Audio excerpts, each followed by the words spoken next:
Hello and welcome back to another episode of KJ Falconry, and in today's video we're talking about falconry equipment. This is just the equipment that we use and that works for us and for our types of birds and our type of hunting. I have one tip at the end of a type of equipment that nobody's been talking about that's very helpful.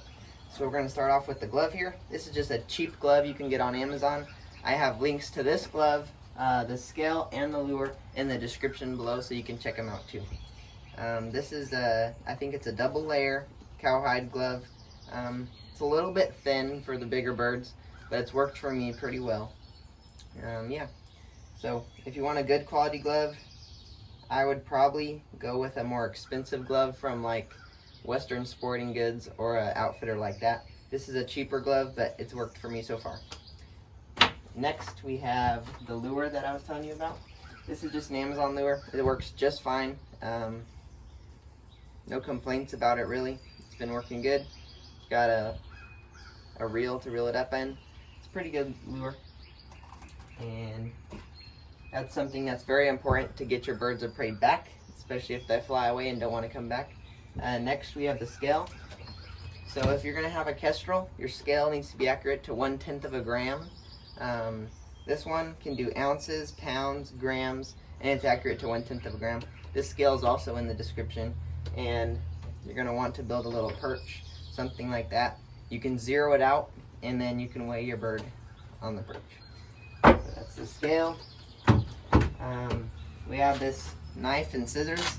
This scissors can cut through bone. It has a little bone slot right there. That's very helpful when you're cutting up like squirrels or rabbits that you're just game for your birds. It also has a really sharp, high quality knife.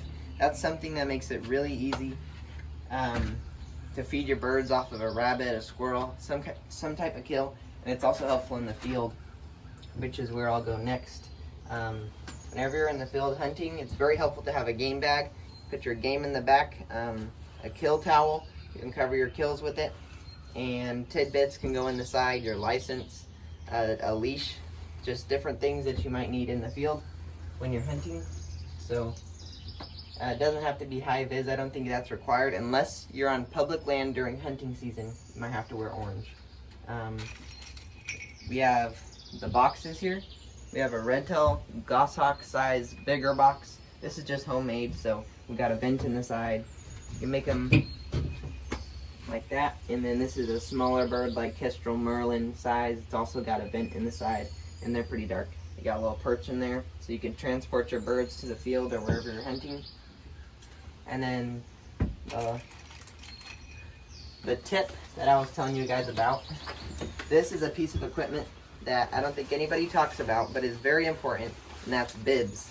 Whenever you're hunting with a red tail, especially walking through the fields, the thorns, the thistles, this is a game changer. It makes hunting so much more enjoyable, and I think they're actually water resistant, maybe even, this one's actually waterproof.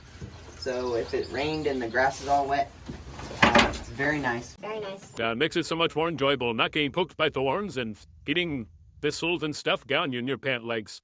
So yep, and then last, we'll talk about the equipment that's actually on the birds. This is a Noble bell, very good high quality bell. This actually goes on the bird's leg. So I'll show you that in a second. So this is the equipment that's actually on the birds. This is just her tag, her number. And this is her anklets and her jesses. Anklets are just made out of cowhide, regular leather. They can be made out of multiple things.